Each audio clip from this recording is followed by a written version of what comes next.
ഈ പൾസർ 200ൻ്റെ കാർബേറ്ററൊക്കെ പുതിയത് മേടിച്ച് വെച്ചിട്ടും മിസ്സിങ് മാറുന്നില്ല. എല്ലാ കാര്യങ്ങളും പുത്തൻ പുതിയതാണ്. എന്തുകൊണ്ടാണെന്നുള്ള കാര്യം നമ്മൾ ചെക്ക് ചെയ്യാൻ വേണ്ടി കൊണ്ടുവന്നതാണ്. അതുപോലെ തന്നെ FC എന്തേന്ന് ഒരുപാട് ആൾക്കാർ എൻ്റെ അത് ചോദിക്കുന്നുണ്ട്. എൻ്റെ FC അതായത് നമ്മൾ വർഷങ്ങളായിട്ട് പണിഞ്ഞ് റീസ്റ്റോർ ചെയ്തുകൊണ്ടിരിക്കുകയാണ്. ഇപ്പം 10 മാസമായിട്ട് കട്ടപ്പുറത്താണ്. അതിൻ്റെ കാര്യം എന്തായെന്ന് ചോദിക്കാൻ വേണ്ടി വന്നതാണ്. പിന്നെ V3ക്ക് ഒരു 10,000 രൂപയുടെ ഒരു സംഭവം ആയിട്ടുണ്ട്. എന്താണെന്ന് നമുക്ക് ഇഷ്ടം നോക്കാം. അത് വളരെ ചെറിയൊരു സാധനമാണ് കേട്ടോ. Hello guys, welcome back to Motor Vault. അപ്പോൾ ഈ വണ്ടി നിങ്ങൾക്ക് ഏത് വണ്ടിയാണ് നിങ്ങൾക്ക് ആർക്കെങ്കിലും മനസ്സിലായിട്ടുണ്ടാകും. കാര്യം ഓൾറെഡി നമ്മൾ ഇതിൻ്റെ ഒരു വീഡിയോ ചെയ്തിട്ടുള്ളതാണ്. അപ്പോൾ ഇതാണ് നമ്മളുടെ Pulsar 200, the rarest Pulsar in the history ever.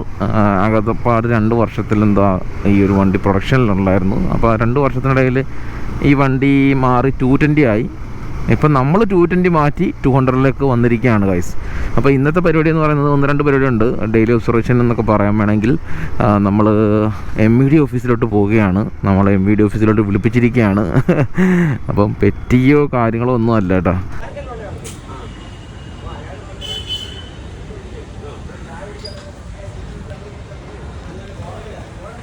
അങ്ങനെ നമ്മൾ ആർട്ടിഫിസിൽ നിന്ന് ഇറങ്ങി നമ്മൾ നേരെ ഇനിയിപ്പം സിമിയാശൻ്റെ അടുത്തിട്ട് പോവുകയാണ് കേട്ടോ. എന്താണ് നമ്മുടെ ഇന്നത്തെ പരിപാടി എന്ന് വെച്ച് കഴിഞ്ഞാൽ, നമ്മുടെ വണ്ടിയുടെ ബുക്കും പേപ്പറും അവിടെ നിന്ന് കൊടുക്കണമായിരുന്നു. അത് കാര്യങ്ങളെല്ലാം പറഞ്ഞ് സെറ്റ് ചെയ്തിട്ടുണ്ട്. ഇത് ഓടിക്കാനൊക്കെ ഭയങ്കര സുഖമുള്ളൊരു വണ്ടിയാണ് കേട്ടോ. ഇതിനെന്താണ് പ്രശ്നം എന്ന് വെച്ച് കഴിഞ്ഞാൽ, ഇത് ഭയങ്കരമായ മിസ്സിങ് എന്ന് പറഞ്ഞാൽ ഒരു രക്ഷയില്ലാത്ത മിസ്സിങ്.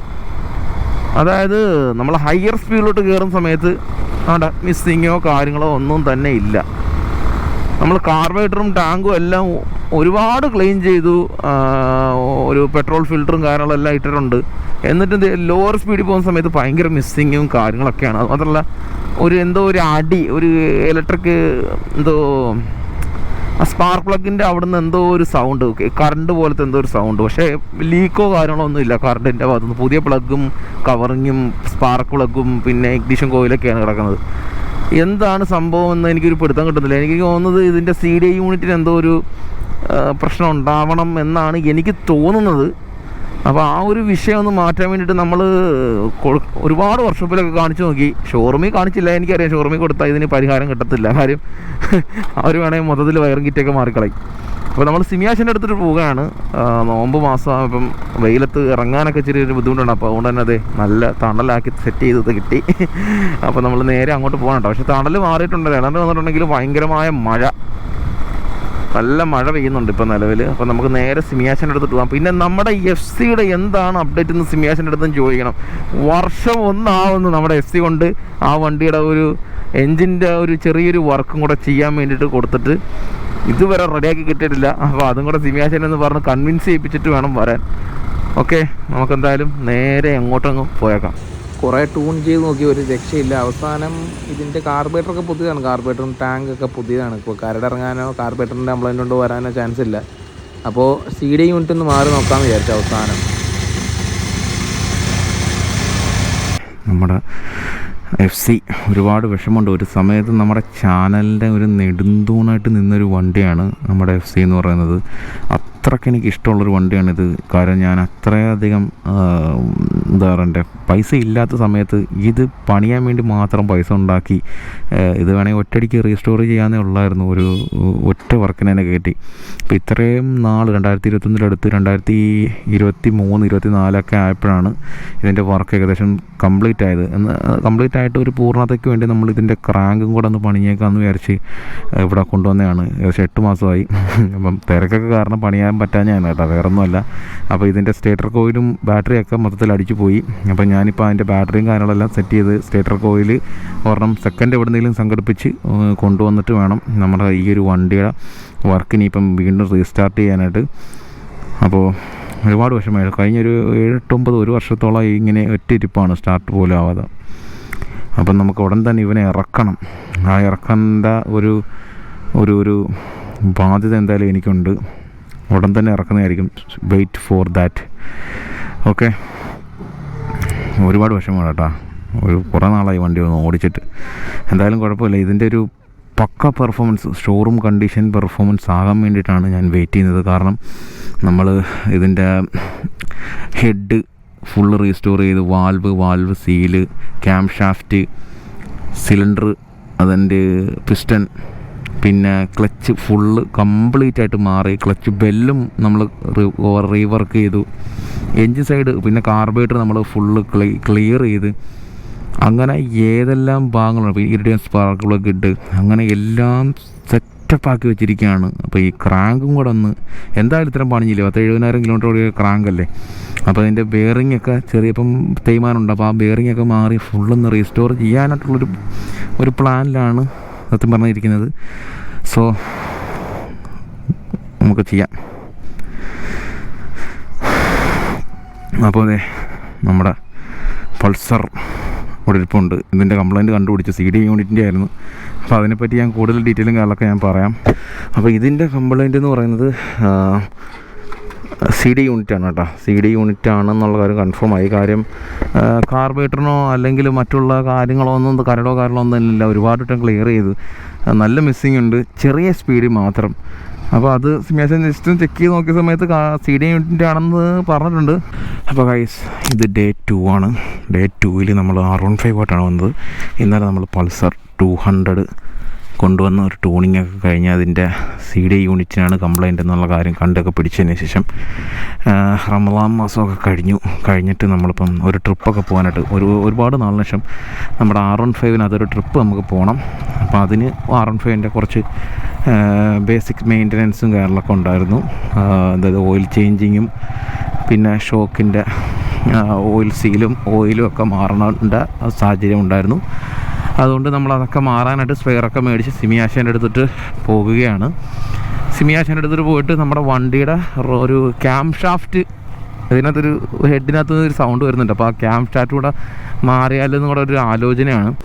അപ്പോഴത്തെ V3 വേണ്ടിയുള്ള സ്റ്റമ്പ് ക്യാം ഷാഫ്റ്റ് ഏകദേശം 1600 കേട്ടോ റേറ്റ് വരുന്നത്. BS4-നും BS6-നും വെവ്വേറെ സാധനങ്ങളാണ്. പിന്നെ 2 ഓയിൽ സീൽ മേടിച്ചിട്ടുണ്ട്, പിന്നെ സ്പ്രിങ്.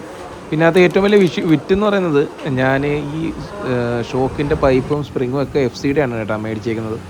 അതായത് ഇതിൻ്റെ R15-ൻ്റെ FC-യുടെ സെയിം സാധനമാണ് യമഹ ഇറക്കുന്നത്. ഇത് കണ്ടില്ലേ ഇതിൻ്റെ ഓയിലൊക്കെ പൊട്ടി ഇറങ്ങി. ഇത് സൂക്ഷിക്കാത്തത് കൊണ്ട് വന്നതല്ല കേട്ടോ, നിങ്ങളത് ഒരിക്കലും തെറ്റിദ്ധരിക്കരുത്.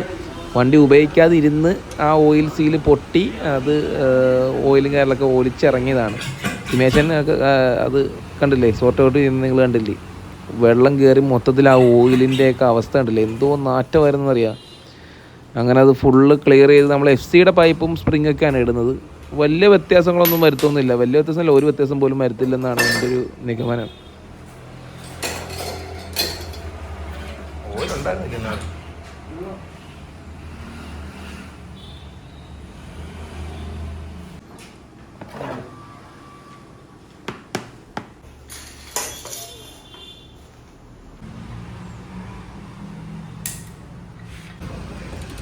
അതെന്താ വെച്ചാൽ ലിങ്കിൻ്റെ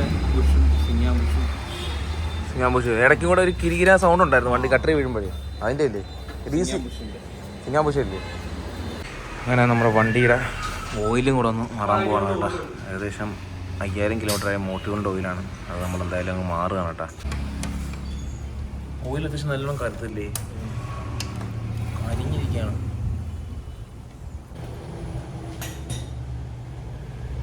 വർഷങ്ങൾക്ക് ശേഷം നമ്മൾ യമലൂബിലോട്ട് പോവാ. അവസാനമായിട്ട് ഷോറൂമിൽ കണ്ട ഈ യമലൂബ് ഒഴിച്ചത്. ഇതിന്റെ പ്രശ്നം എന്താ പറയാ, നമ്മൾ കുറച്ച് കഴിയുമ്പോൾ 2000 കിലോമീറ്റർ ആകുമ്പോഴേ വണ്ടിക്ക് ഒരു സ്മൂത്ത്നെസ് അങ്ങ് കുറയും. 3000 മാറണം. ഇതിൽ ക്വാളിറ്റിയിൽ എന്തെങ്കിലും വിഷയമുണ്ടോ ഇതിന്റെ? അല്ല ഉറപ്പുണ്ടോ ഫുള്ള് സെന്റിക്ക് ഇത്രയും വില കുറച്ച് ഫുള്ള് സെന്റിക്ക് കൊടുക്കാൻ പറ്റുമോ? എനിക്കറിയത്തില്ല, പറ്റിക്കത്തില്ല. അത് ശരിയാ, കുമാര് വെണ്ടറൊന്നും അല്ലല്ലോ, മഹാലൂബിന്റെ തന്നെ ഫാക്ടറിയിൽ നിന്ന് വരുന്ന സാധനം. ഒരു സാധനം കൊണ്ട് ഒഴിക്കാൻ. ഇതിന്റെ കളറൊക്കെ മറന്നേ, ഗോൾഡൻ കളറല്ലേ. അങ്ങനെ നമ്മൾ സിമിയാശാൻ്റെ അടുത്തുനിന്ന് പണിയൊക്കെ കഴിഞ്ഞിട്ട് ഇറങ്ങി കേട്ടോ. നമ്മുടെ വണ്ടിക്ക് ബേസിക് ആയിട്ടുള്ള കുറച്ച് മെയിൻ്റനൻസ് ആണ് ഇപ്പം നിലവിൽ ചെയ്തേക്കുന്നത്. ക്യാം ഷാഫ്റ്റ് മാറാനാണെന്ന്, ക്യാം ഷാഫ്റ്റ് നമ്മൾ തൽക്കാലം മാറിയില്ല. കാരണം ക്യാം ഷാഫ്റ്റ് മാറുകയാണെന്നുണ്ടെങ്കിൽ റോക്ക് റാമും കൂടെ മാറുന്നതായിരിക്കും കുറച്ചും കൂടെ ബെറ്റർ. എന്തുകൊണ്ടാണ് റോക്രാം മാറാത്തതെന്ന് വെച്ച് കഴിഞ്ഞാൽ അതിൽ വലിയൊരു കഥയിലോട്ടൊന്നും പോകേണ്ട കാര്യമില്ല. എൻ്റെ അതിനുള്ള ബഡ്ജറ്റ് ഇല്ല. ഈ എഞ്ചിൻ പണിയുന്നതിനേക്കാളും വിലയാണ് സത്യം പറഞ്ഞാൽ ഇതിൻ്റെ ഒരു നിസ്സാരമായിട്ടുള്ള റോക്രാമും ക്യാം ഷാഫ്റ്റും മാറും. ക്യാം ഷാഫ്റ്റിന് 1700 റേറ്റ് വരുന്നത്. റോക്രാമിന് 7500 8000 രൂപയ്ക്ക് അടുത്ത് റേറ്റ് വരുന്നുണ്ട്. അത് ഇൻഡോനേഷ്യൻ മെയ്ഡാണ്, പക്കാ ക്വാളിറ്റിയാണ്. ഇൻഡോനേഷ്യൻ VVA ആയിട്ട് വരുന്ന റോക്രാമായിട്ടാണ് ഇത്ര റേറ്റ് ഈ ഒരു സാമാനത്തിന് വരുന്നത്. പറയാതിരിക്കാൻ ഭയങ്കര റേറ്റാണത്. ഒരു 150cc എന്നുള്ള നിലയ്ക്ക് ഇനിയിപ്പോൾ VVA എന്ത് കൊന്തോ എന്ത് ടെക്നോളജി ആയിക്കോട്ടെ, ഇച്ചിരി റേറ്റ് കൂടുതലാണ്. അതും കംപ്ലൈൻറ്റ് വരാത്ത സാധനമൊന്നുമല്ല.